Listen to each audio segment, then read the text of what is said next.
Okay, hi guys. I'm going to be doing chapter 27 for our final exam. Chapter 27, we just learned pretty much today and yesterday, which is the genital infections. I'm literally going to be asking or answering each prevention, vaccine, pathogenesis. Yeah, and I think that's it. And then I have a most category that I filled out too. Okay, so we'll start with the first one. What is this? Oh, cystitis. Okay, I actually didn't write this one up here, which is really funny because it's the first question.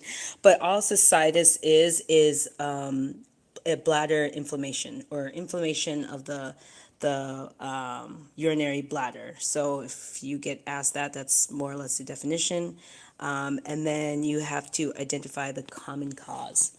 So where do we have cystitis? I think I have this over here. And sorry, down. Okay, so the most common cause of cystitis is E. coli, and it's actually the most common cause of nosocomial, or it is a common cause of nosocomial infections. And so the common cause of cystitis is E. coli. This is actually question 45. And now we're on to candidiasis. List the causative agent. List two predisposing factors. Describe how the infection can be diagnosed. So when we go to candidiasis here, all right, the causative agent is, which is also called yeast infection. So vaginal candidiasis is a yeast infection, and the causative agent is C. albicans. Yes, and then what other question do we have? The predisposing factors. So essentially, if a woman is on an antibiotic, it more or less suppresses her normal flora, and then the E. coli are able to thrive, and that's what causes a yeast infection. I believe that's what it is. I just remember specifically she says that if a woman is on antibiotics, then it'll suppress the normal flora, which will allow for bacteria to thrive. So let me just restate that. Let's see, uncontrolled diabetes is also a predisposing factor. And then finally, immunosuppression is the final predisposing factor. So hopefully that clears that up. And then the next question is, how can the infection be diagnosed? Well, remember, it's albicans, which is a yeast. So we would typically look for budding on the microscope. So it should be easily seen. It should be easily diagnosable with a microscope. So all that DX means is diagnose. So you can diagnose it with a microscope because you should be looking for budding. These are questions now that aren't part of this, but they might, pop up. So remember that vaginal candidiasis or yeast infection that's caused by C. albicans causes intense itching and discharge, and the pathogenesis is an inflammatory reaction. And just remember that it's the most common cause of cystitis is E. coli. All right, what else? So on to, let's see, describe how the infection can be diagnosed. Okay, question 47, gonorrhea.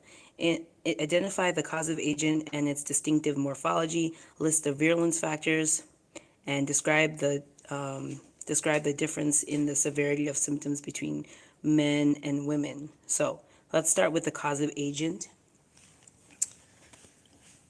Where are we at? Okay, so gonorrhea is the causative agent for gonorrhea is Neisseria gonorrhea, and what's unique about it is you will see gram-negative diplococci, and so the virulence factors are. Do I have a virulence factor on here? Yes, here's the virulence factor. The virulence factor is they are able to attach to the capsule. They have antigenic variation, which essentially means there's no adaptive immunity can develop. So I think the main thing here is the fact that it can attach. It has a capsule, which we know is hard to break down. And then the antigenic variation, if it keeps changing, that, is worrisome. And that's part of the reason why, I'm not sure if this is a question, but that's part of the reason why when it comes to, when it comes to prevention and treatment, that is why they are starting to be afraid of antibiotic resistance. So with gonorrhea, it's associated with concern because of antibiotic resistance. Unfortunately, condoms can help, but they're not the only way to go about it. And if they're not used properly, then condoms aren't that much help. But condoms and antibiotics are able to treat and sorry, antibiotics are able to treat gonorrhea, and condoms are used for prevention. So hopefully that clears that up. What else do we have here for the questions? So we knocked out virulence factor, describe the severity of the symptoms between men and women. This is another very important thing here when it comes to signs and symptoms. In men, discharge and painful urination is a sign and symptom, and in women, it's asymptomatic. So remember that. That is actually a specific question. So, and that would probably make sense why why the numbers are going up in the United States. Okay, moving on. Now we've got the next question we have is question 48 is chlamydial infections. Identify the causative agent and describe its two life forms. So we have C. trichomonas, hopefully I'm saying that right, C. trichomonas, which is a gram-negative bacteria. Remember the two types, the two life cycles are the EB and the RB. And then this is associated with discharge and painful urination. And but it can also be asymptomatic in women, and there's more bless you. There's more being asymptomatic in women, unfortunately, just kind of as with gonorrhea. And then when it comes to prevention, it's I don't see that there was a prevention that was listed in the slides, but according to the slides, antibiotic treatment is one of the ways in which to treat chlamydia. And then, unfortunately, if left untreated, it can lead to infertility. Because remember that this disease is associated with, if it's left untreated, it can lead to PID. PID is pelvic inflammatory disease. What is next? All right, next questions. Perfect. It leads right into PID, pelvic inflammatory disease, and essentially I have to explain the possible complications, which I already did. I let you know that. Actually, did I let you know that? No, I didn't let you know. PID can also lead to, let's see here, sterility. These are one of the complications. This is for question, yes, 49A. So one of the possible complications of PID is sterility, or being sterile, not being able to have children is essentially what that means. And then in terms of pathogenesis, it's able to spread to the uterus and fallopian tubes. And so I've already told you one of the common causes of PID is chlamydia and gonorrhea. So that's for question 49B. Okay. Where are we at now? Did I write this one? I'm not sure. Oh, okay. I put this one actually first. All right. Question 50. Herpes. Contrast oral and genital herpes in terms of causative agent. So we'll do one by one because it says causative agent, most common route of infection, site of virus during latency, and site of lesions. So we'll start with that first one. Okay, let me set this down so I can go back and forth easily. Okay, so the first one, we want to contrast oral and genital. So we have Disease, transmission, signs and symptoms, virulence, and if there's a vaccine and all that. Okay, so with herpes, remember this is a virus, right? So that means the causative agent is going to be HSV1, herpes simplex virus 1. The most common route is through oral and respiratory ingestion or inhalation. So, sorry, the oral route and then the respiratory route are the most common ways. So I wrote that oral and respiratory. And then remember, in terms of her epidemiology, Professor Express says that 90% of people are actually have been infected or exposed to HSV1, right? That's not the same as HSV2, where it's only 1 in 4 and below 50 actually are infected. So going back up to HSV1, HSV1 is associated with cold sores, fever blisters, outbreaks, and they reoccur, right? And so that's HSV1. And we'll keep going. When it comes to HSV1, there is no there is no cure, and unfortunately, condoms don't always protect an individual because of the fact that if the wound or if the wound is in a certain area where the condom isn't protecting or having a barrier, then transmission can occur. Then we have, in terms of the pathogenesis, which this is really important, you have the latent. So you have latent. So it can remain latent. So herpes simplex virus can remain latent and go to the trigeminal nerve, right? And it can travel to the nerves and make lesions. So can HSV2. However, instead of going to the trigeminal nerves, it can remain latent and go to the sacral nerve. So that's the difference between, for this question. This question says, site of virus during latency. So when it's in its latent phase, right, when it's not active, the site of the virus in the latent phase for HSV1 is trigeminal, and they both create lesions. So it travels to the nervous, travels through to the nervous system and can create lesions. Whereas HSV2 can do the same, travels back and then creates lesions. Whereas HSV1 will be in the trigeminal nerve, and then HSV2 will be in the sacral nerve. And so one easy way to remember that is that HSV2 means second, and second sounds like sacral, so sacral nerve. So that's a way you can remember. At least that's how I remember it. So hopefully that'll help you. Yeah, okay. Next question. So now I have to go through HSV2. Okay, so the difference between HSV1 and HSV2 is the fact that HSV2 is a sexually transmitted infection. It's an STI, and it infects the genitals. And the most common route of transmission, of course, is oral. It's direct sex contact.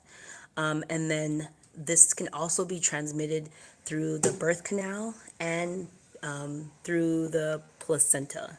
So multiple routes of transmission here for HSV2. So if a question comes up, what are the ways in which HSV2 can be transmitted? Sexual, through the birth canal, and through the placenta. Signs and symptoms tend to be genital lesions for HSV2. I don't have any pictures, so you guys can Google them yourselves. But obviously, there's a huge stigma with herpes, so it's easy to remember that HSV2 is, you can quote unquote call it the gift that keeps on giving. Why is that? The reason is because it's an asymptomatic virus that's transmitted. Condoms aren't really that effective. There is no cure for HSV1 or HSV2, and What else? Yeah, it's just one of those. It's just one of those. Now, I believe there are. Now, the question that could be asked is, can you use an antibiotic for HSV-1 or HSV-2? The answer you guys could easily say is no, because it's a virus and an antibiotic cannot work on a virus. So that wouldn't make too much sense. And then also there is, like I said again, there's no vaccine.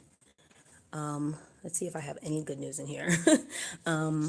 Looks like I have, okay, so again, HSV2 is, can remain latent and go to the sacral nerve and travel back and cause lesions. So that's going to be a really important, that's probably for sure going to be a question. So what else? Explain the challenges for prevention of genital herpes. And so she already answered this. Asymptomatic people can transmit the virus. There is no vaccine, and condom use is not always effective. So that already wrapped up why you might call it the gift that keeps on giving, even though it's not a gift. That's just kind of a horrible way to remember it. So let's see here. Describe the potential risk of infections to newborns. So now we're getting to the same, we're still sticking with the same virus, except this time this is neonatal herpes simplex virus. The thing about this is that this is much more dangerous in newborns. It can lead to mental retardation. It can lead to, even if untreated, it can lead to death. When it comes to neonatal HSV, this one is going to be much more serious in neonatals, or small children, than in adults, as you can see. I think that's it for chapter 27 for the genital questions. I'm going to share this, send this out. Feel free to listen, and I'm going to try and create a quick quiz for you guys so that tomorrow we can do a quick practice before we get into class. I hope you guys enjoyed this. Hopefully it wasn't too long. And there's one other thing that I wanted to wrap up here. These were not on the questions, but if she asks a question on these, I just made them up because, sometimes she likes to ask us random questions. All right. The most notifiable disease is chlamydia, meaning that's the one that gets notified the most, or reported the most. The second most known STI is gonorrhea. The most common disease in childbearing years for women is BV, which is bacterial vaginosis. I already told you about this one. The most common cause of cystitis, the nosocomial infection, is E. coli. And then this one is separate. This is for chapter 26, but the most powerful toxin is botulinum from the bacteria Clostridium botulinum. Let's see. We didn't really have too many questions on these. This was for BV, but I didn't know if she wanted this. You can just feel free to pause the video and take a look at this. This is just a really quick summary of vaginal candidiasis. I don't know why I can't pronounce this. And then C. albicans is its agent. BV, which actually which is bacterial vaginosis. Its causative agent is unknown. Cystitis, which might be covered, is a inflammation of the bladder, and test is a positive test for metabolic enzymes, is the way in which it's diagnosed. And then the signs and symptoms, again, I don't know if this is going to be on there, but this might help if you wanted to take a look at these slides. You can pause and take a look. But the signs and symptoms are pain with urination and pus as well. So pain and pus for cystitis. And then its pathogenesis is motility and attachment. Virulence is motility and attachment. And yeah, that's about it. There's another one on there for BV, but hopefully this has been helpful. The next video I'm going to do is the video that's on chapter 26, and so that'll be coming out soon.